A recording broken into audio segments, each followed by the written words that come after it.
Unlocking the potential of pharmaceutical growth in Africa. Lessons from China and India. When the COVID-19 pandemic shook the globe and countries scrambled to distribute PPE, vaccines and tests, African countries were at the back of the queue, depending heavily on international imports of these desperately needed supplies. Even by May 2023, only half of the population across the continent has received the initial full dose of the COVID-19 vaccine, and even fewer have received boosters. The experience of the global pandemic, as well as other health threats such as monkeypox and cholera, have highlighted that Africa's international dependency on foreign imports is not only unsustainable, but also in itself a huge health risk to Africans. The reality is that the continent produces just 3% of global medicines and imports over 75% of its pharmaceutical needs. Every single African country is a net importer of pharmaceutical products. African leaders are more and more aware of the unhealthy dependency and increasing calling for more local manufacturing across the continent to tackle current and future drug and vaccine supply issues. In line with this, in 2022, the Bureau of the Assembly of the African Union, heads of state and government called for the UN and other big global manufacturers of vaccine for aid and other programs to commit to ensure 30% of their vaccines purchased are locally manufactured in Africa. While the African continent will need to chart its own path to health sovereignty, countries can also draw lessons from others, and in particular, India and China. China and India are among the world's fastest growing countries. The GDP of each economy is estimated at US 17.7 trillion and US 3.1 trillion respectively. Their considerable industrialization, expanding middle classes, and a population of over 1 billion each have positioned both countries favorably in the global pharmaceutical markets for both export and import. But they have also had to work hard to get here in different ways. Before we dwell into that, let's take a look at what the pharmaceutical markets of China and India look like right now. The pharmaceutical markets in China and India were valued up to an estimated US 154 billion and US 42 billion respectively. China accounts for a 30% global market share and is the second largest pharmaceutical market in the world.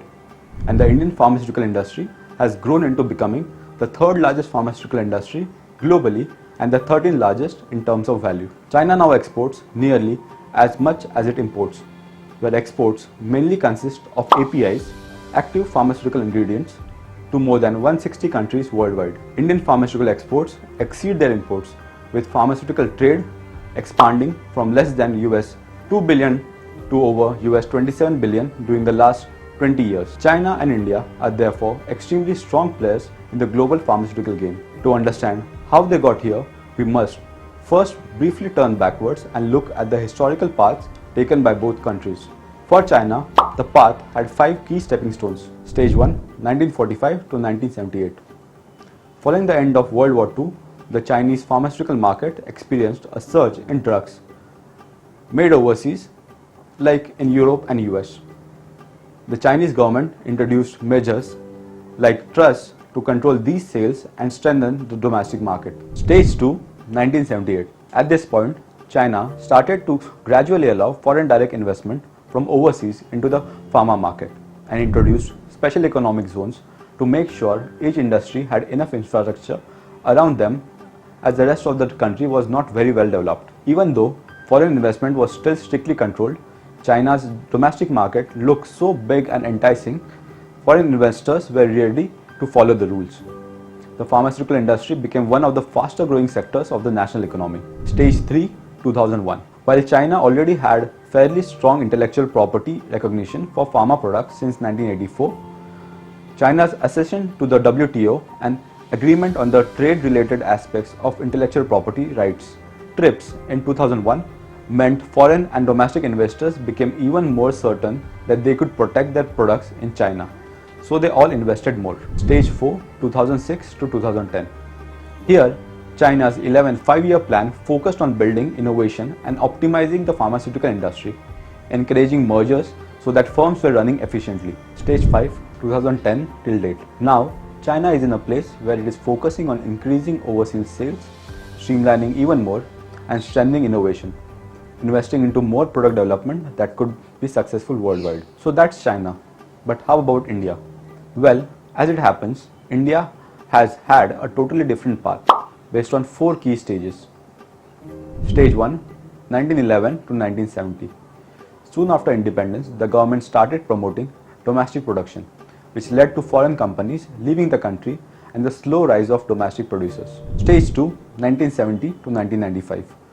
More government action to create a low price, what is known as generics market, especially by only allowing patents for the way or processes that drugs were produced, rather than allowing patents for specifically products or brands, led to a massive growth of the domestic industry, who could also count on the Indian population, even if still was relatively poor, to buy their products as their prices were kept low. Stage 3, 1995 to 2005. Indian pharmaceutical businesses started to really focus on selling generic medications abroad, including to the big UN purchasers, allowing them to increase their share in the world export by about 2.5 times. Stage 4, 2005 to 2018. India started to change its patent rules here to comply with trade-related aspects of intellectual property right, TRIPS, and apply patents to products. This encouraged more research and development, clustering and innovation, and the government also introduced special economic zones. So, how do these different stepping stones for China and India matter for Africa?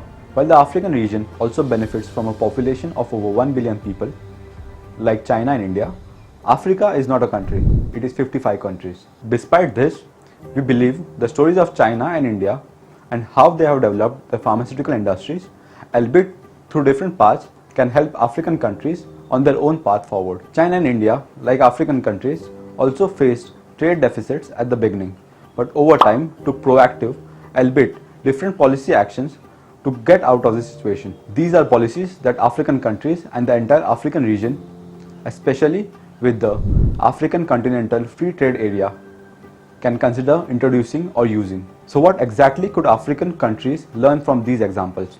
In our report, which you can check on our Development Reimagined website, we have a long list.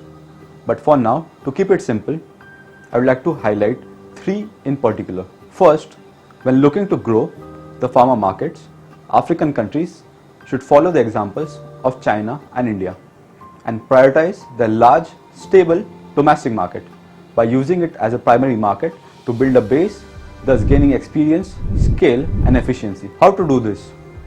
Regulating to ensure low prices accompanied by low tariffs for trade across the continent like India and China could be a good idea. Second, African countries should really consider whether intellectual property rules that protect patents are the right ones to use.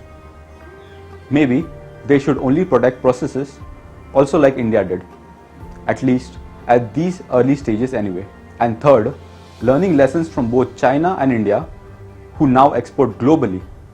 African countries should really promote the African position for procurement by the UN and other organizations from the African manufacturers. This will not only be important for African-owned companies, but also now that China and India are themselves becoming foreign investors in this area, provide a strong signal to them to not just export to the continent, but also invest. There is a famous Chinese proverb, cross the river by feeling the stones.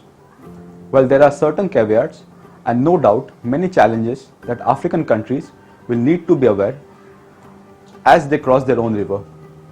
There are also many ways in which governments can learn from how China and India did so in order to gain inspiration for their own journeys and make Africa's pharmaceutical ambitions a reality. Thank you for tuning in and watching the video. To learn more about this topic, you can find our full report published on the website of Development Reimagined. So go visit.